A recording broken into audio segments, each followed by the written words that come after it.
Yang kedua yang nak saya sampaikan, karena ini acaranya tentang akikah. Banyak orang yang tak tahu akikahnya apa. Ditanyalah anaknya, ya, acara apa tadi di rumah Pak Irlan? Acara akikah. Akikah ya apa ya? Dah dari dolok namanya akikah. Sana nanya, banyak nanya masuk neraka kata Pak Ustadz. Orang tua harus bisa menjelaskan ya. Ini balik dari situ, kalau ada anak nanya apa ya akikah, ini dia jawabannya.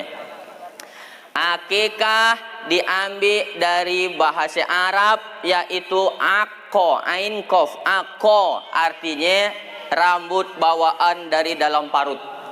Bayi lahir ada rambutnya, orang Arab nyebutnya akko, rambut bawaan. Kullu mauludin murtahanun bi aqiqatihi, setiap bayi yang lahir ke dunia tergadai dengan akikahnya. Kalau motor kita kanak gadaikan tabus, tanah kanak gadaikan tabus.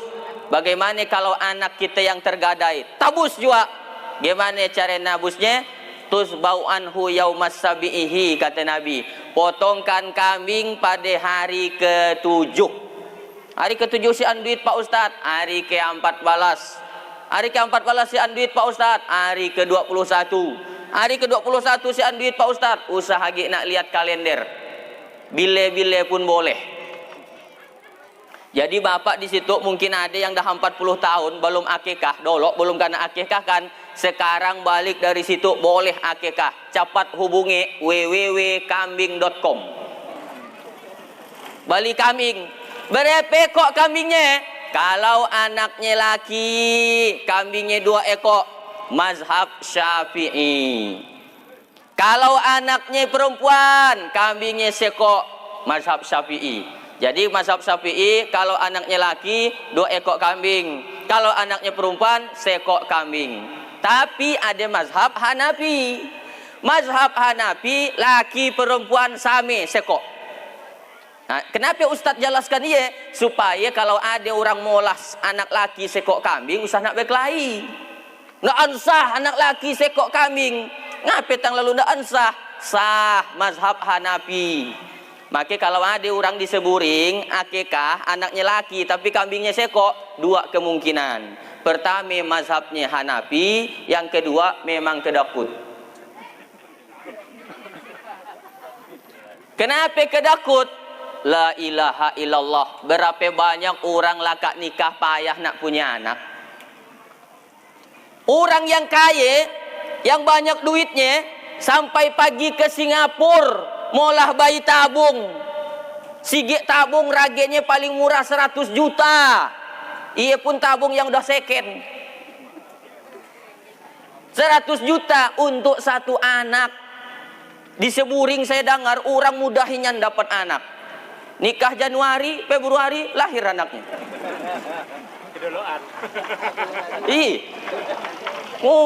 Udah dia dapat anak. Jadi itu harus kita syukuri. Harus kita syukuri.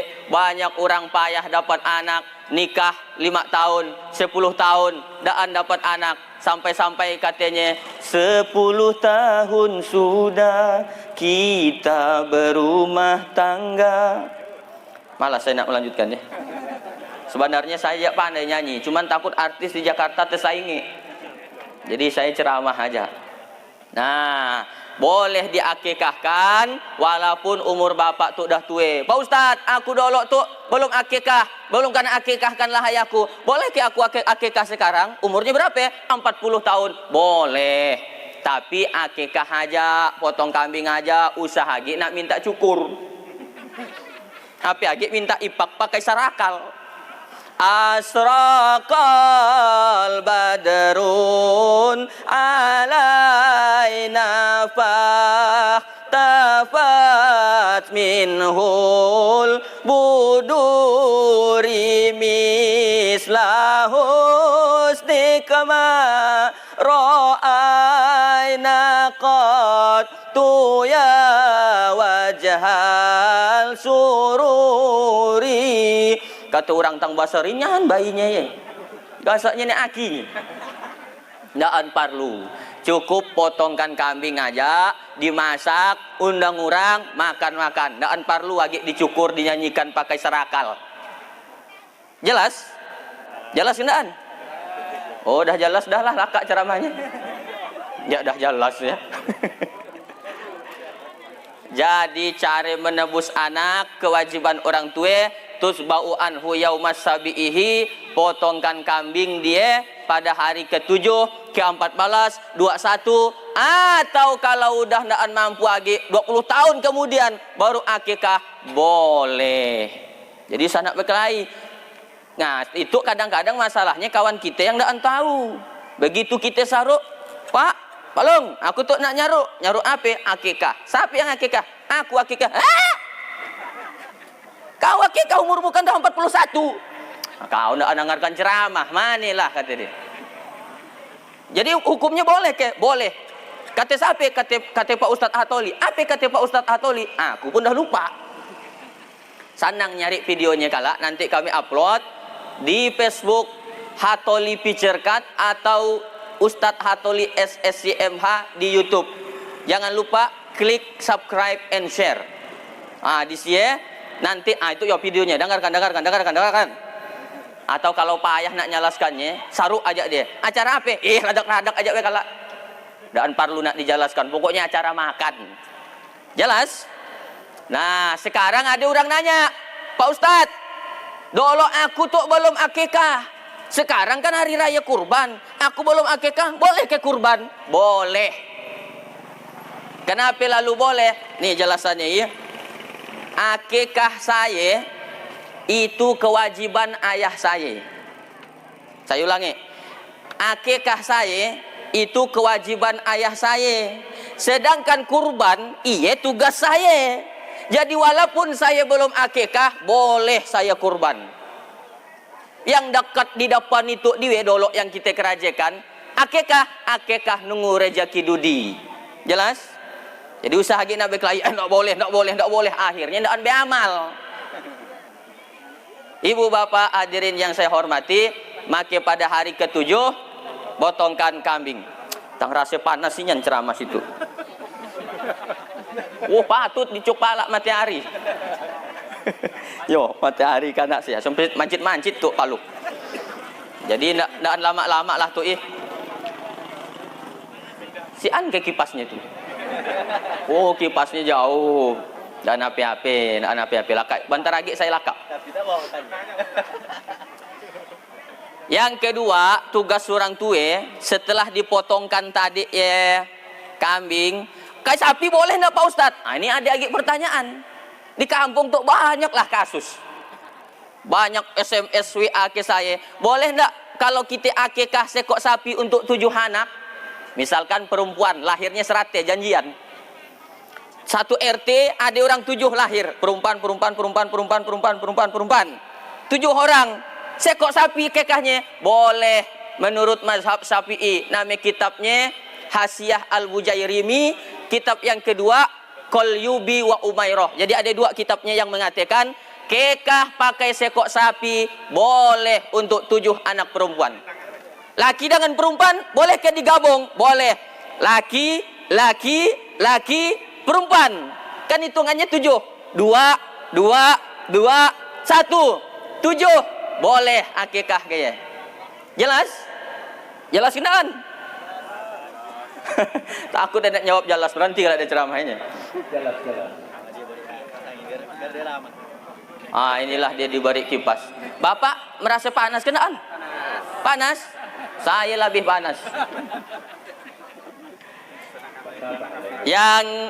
Jadi udah saya jelaskan hukum-hukumnya tentang akikah, udah saya jelaskan hukum-hukumnya. Jadi ndak usah lagi ada orang berkelahi di kampung gara-gara akikah. Boleh pakai kambing, boleh pakai sapi, boleh kongsi. Tapi ada yang ngatakan ndak boleh. Yang ngatakan ndak boleh ya namanya mazhab Hanafi. Mazhab Hanafi itu ndak boleh dia. Oke, tentang hukum akikah udah jelas. Yang kedua, setelah anak ia diakikahkan, kata Nabi, wa yuhlaku, dicukur rambutnya. Jadi nanti ada acara nyukur rambut, ia jak simbolis. Simbolis saja. Selebihnya dibotaki pala anak, lalu rambutnya ditimbang. Ditimbang dihargakan perak. Perak 1 gram 70.000. Kalau ditimbang rambut anaknya 2 gram berarti 140.000. 140.000 ya disedekahkan. Tapi kawanku ya pakai emas deh Pak Ustadz, bukan pakai perak. Yang nak nimbangnya di ukuran emas bagus. 1 gram emas 500.000. Pas ditimbang rambut anaknya 1,5 kilo. Barang jak gondrong. Nyasal nak pakai emas. Ya mun anaknya begitu lahir rambutnya cuma do alai, siapa namanya? Upin Ipin. Upin Ipin do alai nak rambutnya. Timbanglah pakai emas. Oke 500.000 enggak masalah. Tapi sekali lagi hukum mencukur rambut ya sunnah, bukan wajib. Jangan sampai berutang-utang nak nyukur rambut.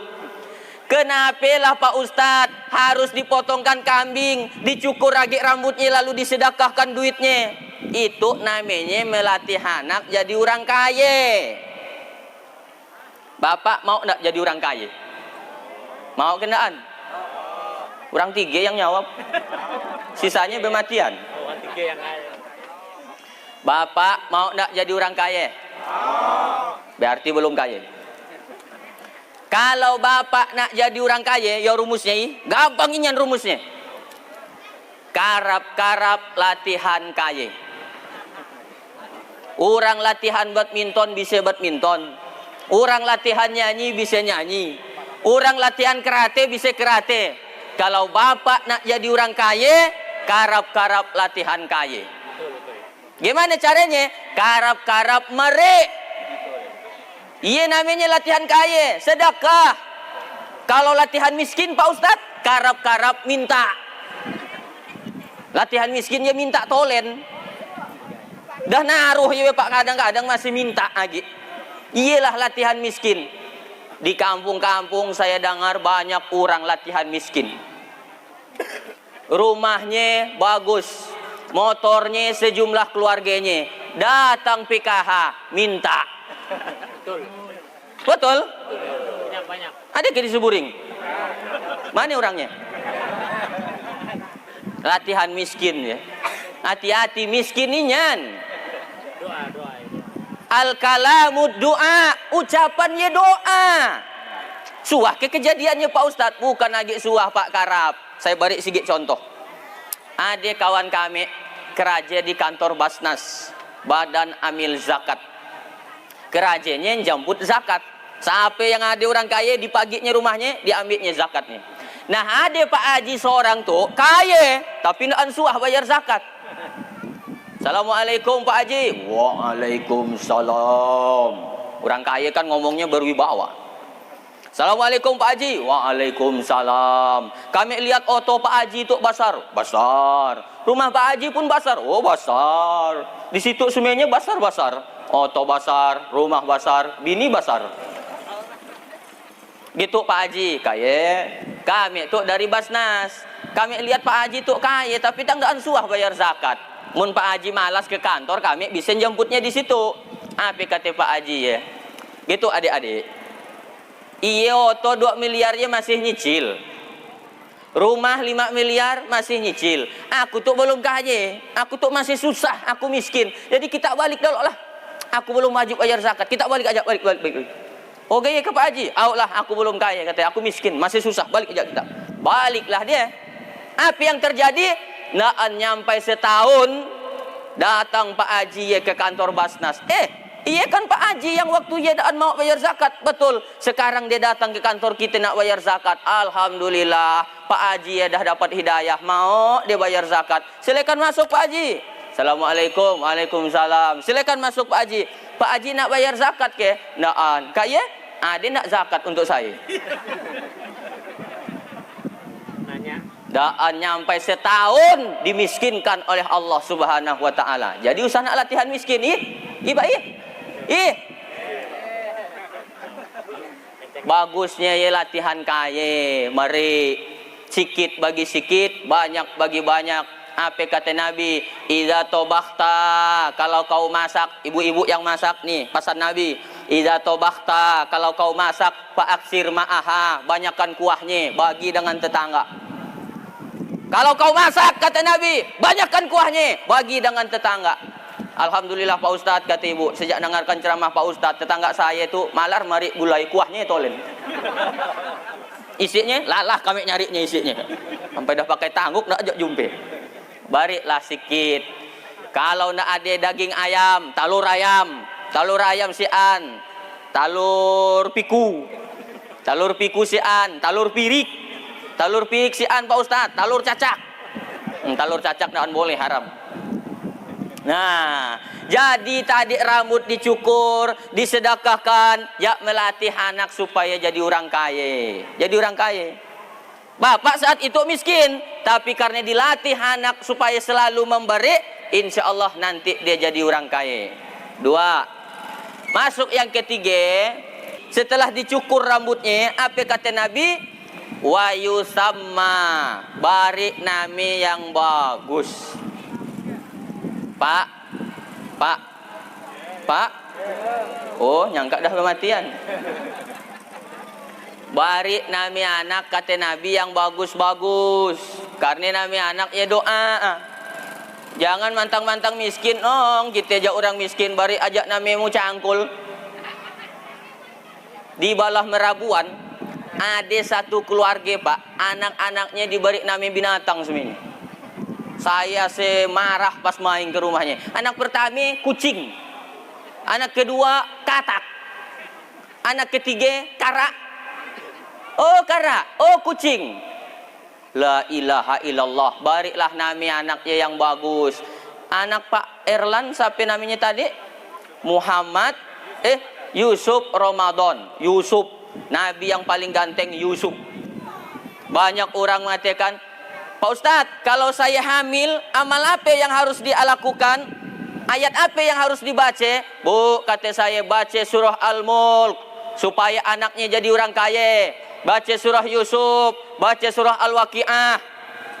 Si ibu tuh salah sangka, dikiranya disuruh baca surat Yusuf supaya anaknya ganteng macam Nabi Yusuf. Boy gitu dia hamil, bacakan surat Yusuf. Hamil, bacakan surat Yusuf. Bulan ketiga, bacakan surat Yusuf. Sampai anaknya lahir. Begitu anaknya lahir, ternyata anaknya PKI, pendek kacik hitam.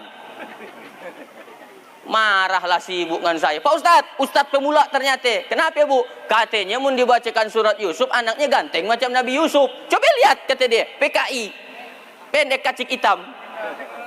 Kata saya, laki ibu yang mana? Iya fotonya Pak Ustadz. Oh sesuai lah. Lalu apa fungsi surat Yusuf? Dibacakan surat Yusuf supaya iman anakmu nanti sami macam iman Nabi Yusuf. Tahan dia terhadap godaan-godaan cewek. Nggak mau dia nak berpacaran-pacaran ya. Iman macam Nabi Yusuf.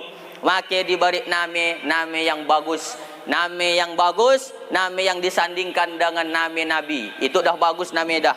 Yusuf Ramadan. Yusuf Nabi, Ramadan, bulan mulia.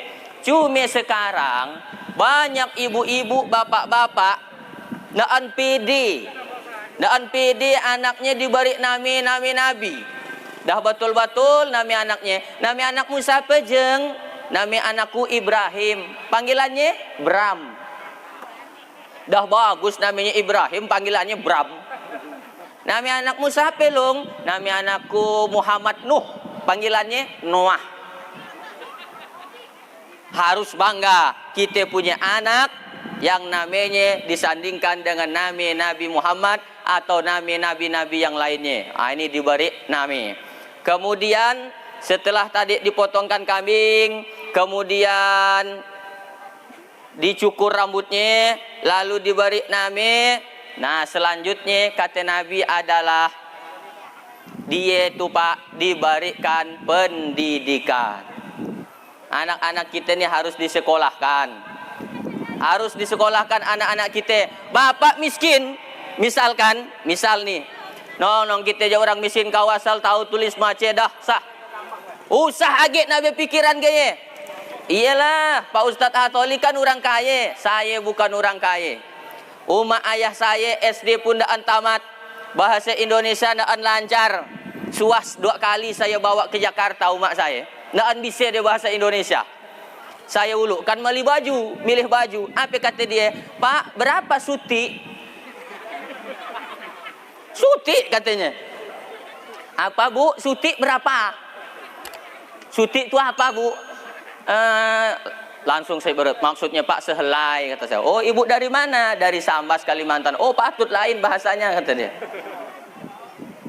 Saya 7 adik. Saya nih Pak 7 adik. Dari 7 adik sayalah yang paling ganteng. Kata umat saya. Bini saya 14 adik. Hah? 14 adik banyak ke sedikit? Sedang. Satu perinduan 14. Itu kadang orang 2 anak cukup. Untuk apa 2 anak cukup? Kalau 1 tesatrom, 1 tesalam, habis. Coba muna anak 14. 1 tesalam masih ada 13. 1 kanak satrom masih ada 12. Ngapain lalu 2 anak cukup? Ibai. Betul. Pokoknya bapak yang anaknya 2 lakat nangarkan ceramah itu gaskan lagi. Mun 1 bini daan cukup kami carikan lagi kala. Kata ibu itu nampaknya aliran sesat tuh ceramah. Kalau mampu silakan nak berbini lagi. Syaratnya adil. Kalau ndak mampu kata Allah, wa in khiftum alla ta'dilu fawahidah. Kalau kau ndak sanggup berlaku adil, seorang aja. Seorang aja, ndak usah banyak-banyak. Yang penting kita banyak keturunan, banyak anak. Apa kata Nabi? Nanti di akhirat aku akan bangga ketika yang terbanyak adalah umatku. Nabi akan bangga kalau yang paling banyak ya umatnya. Paling banyak tuh umat Nabi, dia akan bangga. Jangan ikut 2 anak cukup. Saya tidak setuju. Saya lebih setuju 2 bini cukup. Nanti mun saya jadi presiden, nak saya buat program ya 2 bini cukup. Pasti yang nyoblos saya bapak-bapak semuanya. Ibu-ibu dikoyaknya ke atas suaranya. Tapi tentu banyak anak berkualitas. Bukan banyak anak bodoh semuanya. Antu lagi. Yang sigi rambutnya macam nak durian, yang sekoknya subangnya 3 balas, yang seorang lagi subangnya di kaning, yang seorang lagi subangnya di dong, yang seorang lagi subangnya di bibir. Dia yang makainya kita yang ngiluk melihatin. Untuk apa anak banyak kalau antu semuanya? Si an yang mau diajak ke semayang. Banyak anak berkualitas. Caranya bagaimana? Sekolahkan. Ustadz Atoli bisa sekolah karena orang tuanya kaya. Orang tua saya tidak kaya. Tapi kata orang tua saya, ini pasan ayah saya. Nong, Hatoli, ayahmu memang miskin. Tapi Allah Tuhanmu kaya. Sekolah kau ade tolen kalak jalannya. Gaji Nurih nangkal cuma 20.000. Tidak mungkin bisa tersekolahkan ke anak sampai S3. Yakin dengan janji Allah, sekolahkan anak, beri motivasi. Sana dilamahkan semangatnya. Nong, ayahmu tuh cuma tamat SD, kau harus sarjana. Geye. Ayahmu tuh cuma jadi Pak RT nong, kau jadi camat kala. Usah nak dilamahkan semangat anak. Nong, ayahmu tuh jak bodoh. Kau harus lebih bodoh dari ayahmu. Mana Kabupaten Sambas nak maju? Pendidikan kita rata-rata 64% lulusan SD. Sementara orang yang berilmu itulah yang kita harapkan. Makanya berikan pendidikan kepada anak-anak kita. Ialah tanggung jawab kita sebagai orang tua. Saya rasa itu Pak yang dapat saya sampaikan. Dah setengah jam rasanya tahu saya dah. Soalnya alarmnya dah ada di kaki saya. Mudah keranyet-keranyet ya berarti dah setengah jam.